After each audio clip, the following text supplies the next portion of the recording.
My feeling is, as a leader of an artistic organization, I need to choose work I feel really passionately about, and then I have to be able to stand behind it no matter what happens. And of course, at a theater this size, you want to be as eclectic, you want to pull every side of your personality out. Other people come from around the country and ask me how we can do the kind of repertoire we do here, which is challenging. And I always say it's because of the audience. Purely because of the audience, because the audience invites you to think bigger. The audience stunned me. I realized how prejudiced I was to that audience, thinking that they would only accept a certain thing. And they proved to me, no, we want to see more. We are tired of the same old things. It's almost a political act now, just for theater to happen. These kinds of experiences are becoming, I think, more rare. And they're important. It's important for people to feel connected to each other. They want to have an experience. They want some kind of transformation. You know, that's not schlock work to participate in that effort. That's a worthwhile effort. That's something to do with your life. Theater is church. There is no accident that theater began in the church. You leave and you feel galvanized to change the world, galvanized to help someone, to do something else, to make a difference. And I think that's what theater must be. Instead of doing things the way they've always been done, you use some kind of ingenuity to do them in a different way. So the one thing I always guarantee people they will never hear at A.C.T. is, we do it this way because we've always done it that way. That has never been the MO of this organization from the very beginning. I think there are very few professions like that, where it's always about possibility and process. It's never about product. 5 weeks later, after a beautiful run at the American Conservatory Theater, it's gone. It's totally evanescent, and something else with equal or more possibility grows up in its wake. And so you have to accept that transience and always look for the next moment of possibility. You never know where it's going to lead.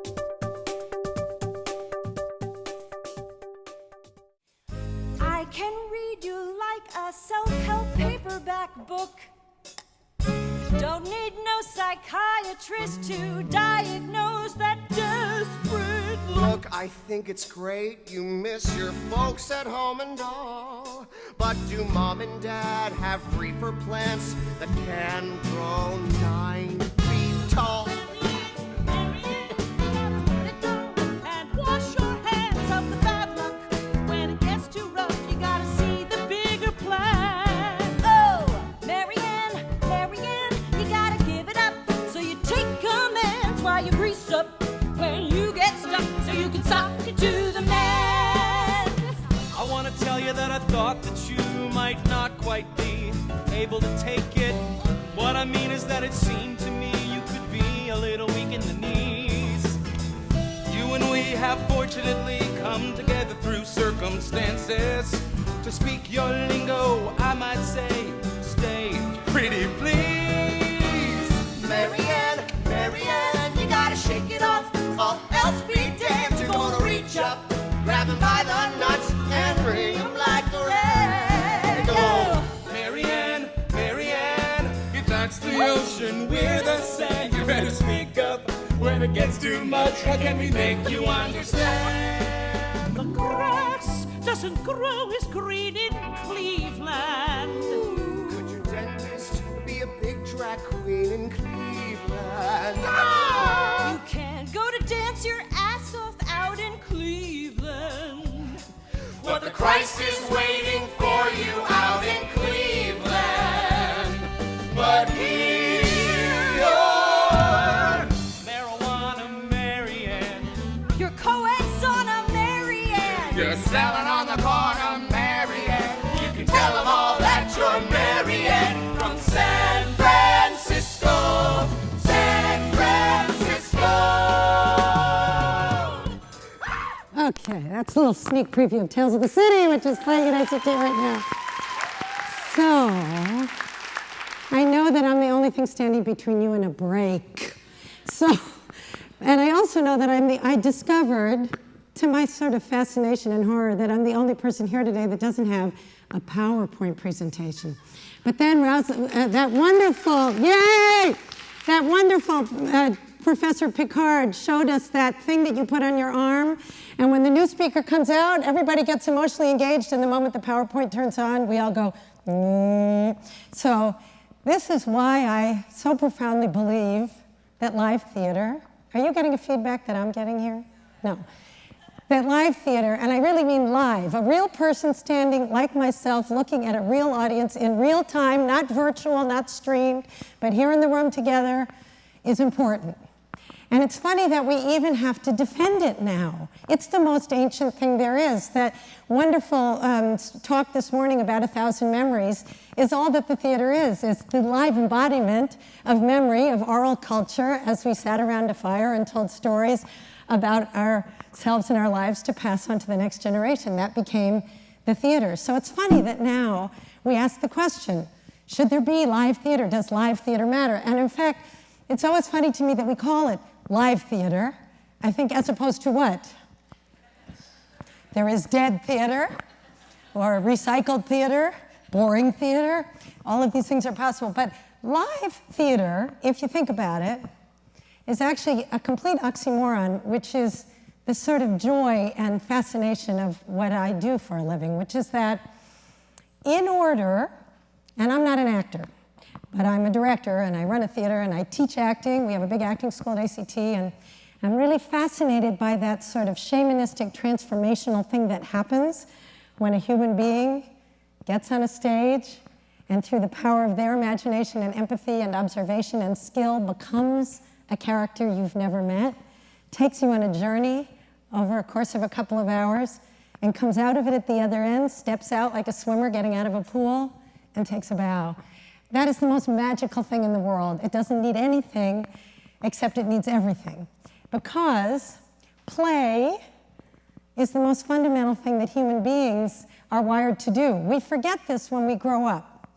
And play is actually, for adults, extremely difficult, except those of us who do it for a living. My children always thought it was very embarrassing that I played for a living, but it's actually a wonderful thing to do in this conference today, which is about life cycle and what it is to make you feel alive. There is nothing that makes you feel more alive than active play. So when you watch children play, and it's something that children are doing less and less of as they are forced to learn to read when they're 3 and take tests when they're 4 and get behind screens when they're 5. But play is that thing that happens when you give your 4-year-old a box filled with something and they have no interest in the toy you gave them, but they only want to make something out of the box. We remember this, right? And the box becomes a ship, and it becomes a hat, and it becomes a magical house, and it becomes all of these things. And that thing that it becomes in the process of what we in theater call a prop transformation is the muscle of the imagination at work. Now, why is that important? Why does it matter? It matters because the imagination is the thing that actually allows one to penetrate the bubble of your own self-consciousness. We're all wrapped in our own selves, and for a moment to walk in each other's shoes, to see, I mean, that experience was so extraordinary, what we just saw, to try and imagine that feeling of being upright again, right, for the first time. That I just thought, what an incredible acting exercise that would be. So the thing that happens when your imagination is firing is that all of your neurons and all of your senses are acute. Actors are creatures of observation. They watch, they absorb, and then, and this is the really challenging thing about it, because they're not 4-year-olds anymore, they're 24-year-olds, 44-year-olds, 84-year-olds acting. You have to create a skill set, vocally, kinesthetically, physically, textually, imaginatively, to allow that play to happen. You know it when you see an inexperienced actor on stage because they're totally self-conscious.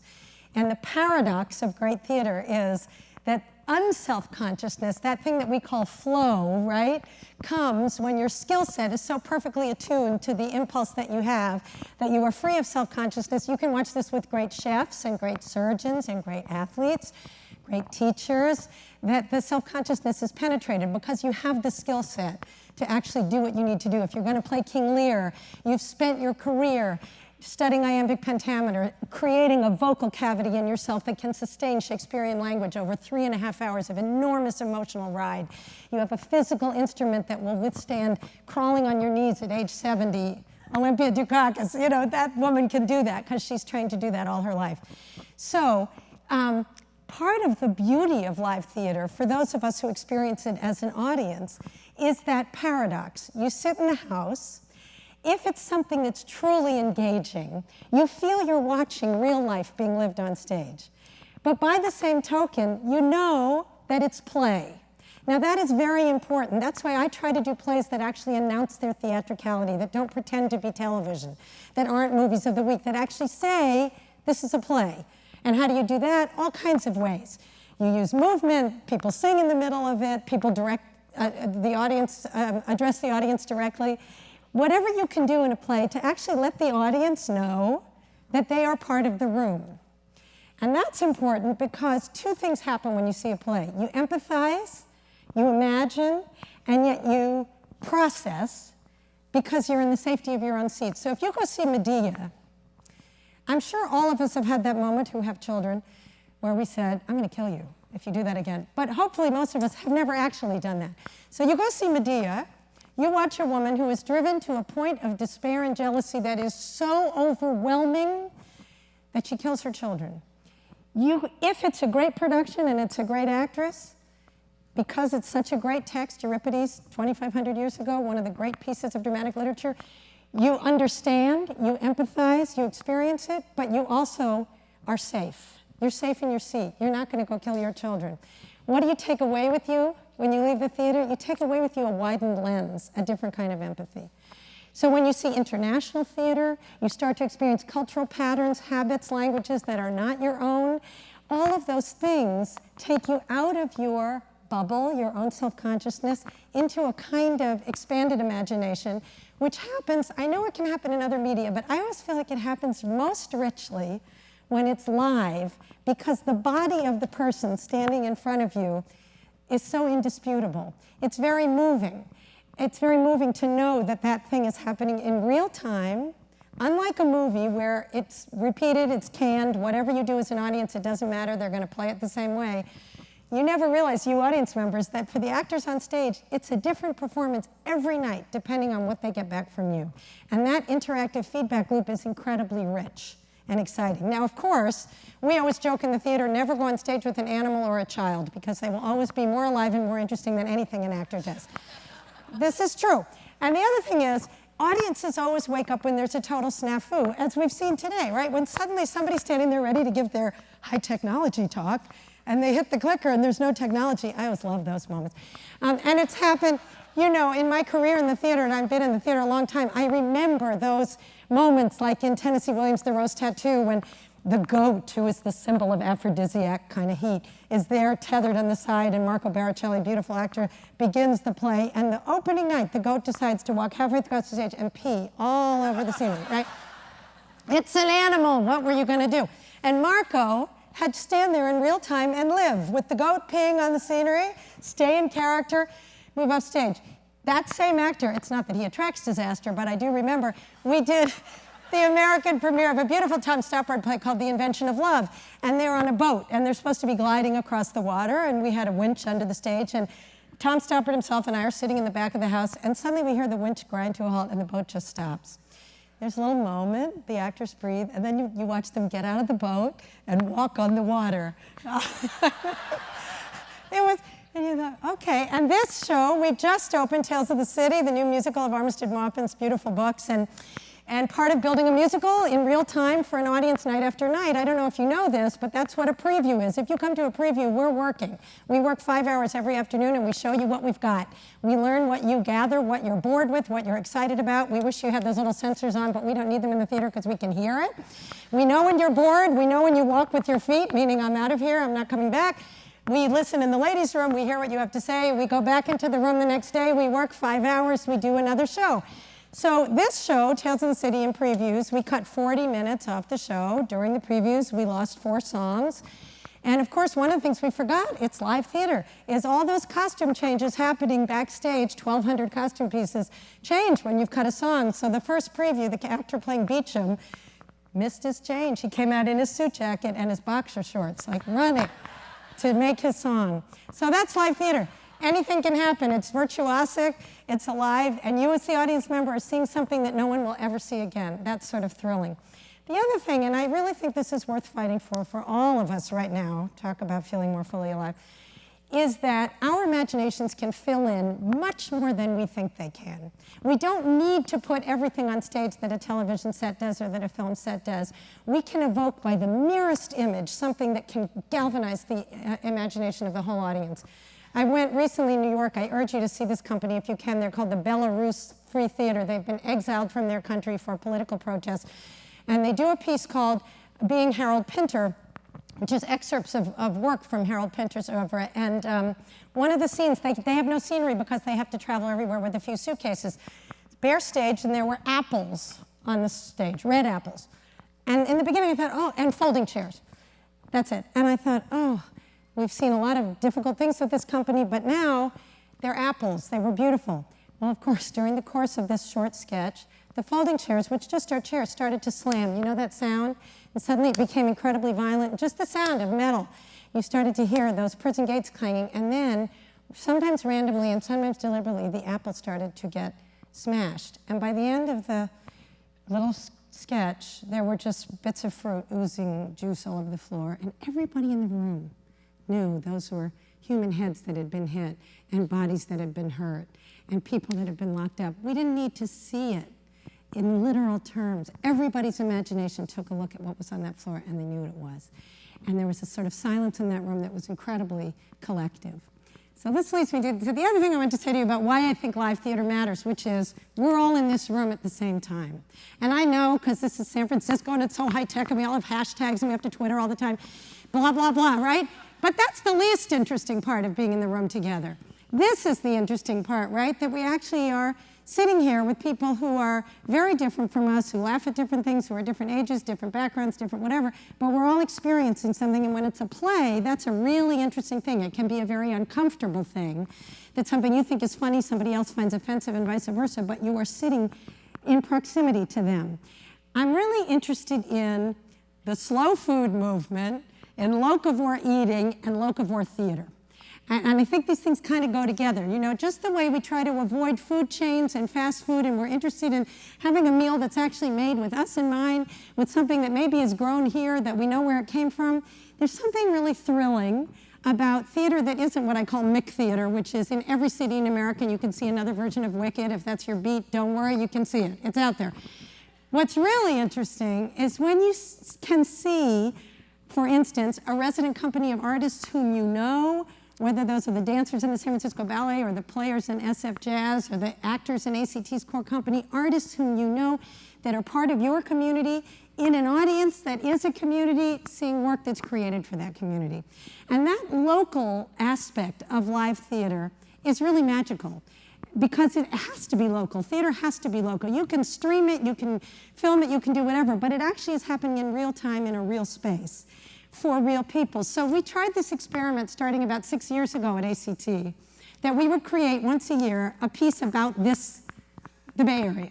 We did a piece called After the War about the Fillmore District and a Japanese-American jazz musician who'd been interned during the Second World War and came back to find his house taken over by many other people and what happened to him. And it was the most amazing audience, of mix of people in San Francisco for whom that was their story. We made a piece that you saw a little bit of called the Tosca Project, which takes place in a great bar in North Beach, some of you may know. Amazing, magical bar that Jeanette Etheridge runs called the Tosca Cafe, where Nureyev defected and where soldiers shipped off to the Second World War and where Prohibition first started. And it's just where William Burroughs wrote Naked Lunch and the Beat Poets were there. And we created a whole movement theater piece that's about to tour Canada, ironically, but it's about San Francisco. And now we've just made Tales of the City, which is our homage to this town, to Armistead's amazing columns over many, many years about Marianne Singleton from Cleveland, who comes to San Francisco to find herself and to explore what it is about San Francisco that launched those books and that whole sense of the spirit of tolerance and freedom and adventure that we have come to know as our city. what those pieces have taught me, and some of them have had long legs.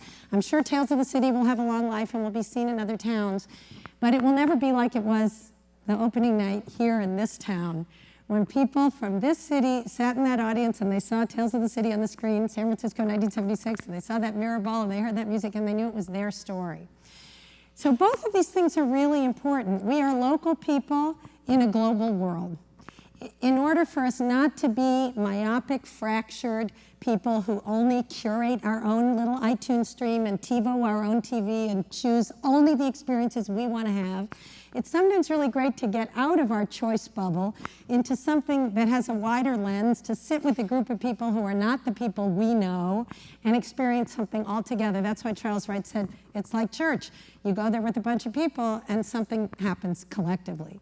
And the other thing is that we should be proud of the fact that here we live in this really fertile, interesting, rich community with our own mythology, with our own stories, with extraordinary artists, and that part of the beauty of our experiencing live theater together is that we shape those stories, we feed our experiences to the artists on the stage, and they feed it back to us sitting in the house, and hopefully we walk out of that building with a sense of being alive to things that we've seen every day, but we had never experienced the way we'd experienced it until it was defamiliarized for us on the stage.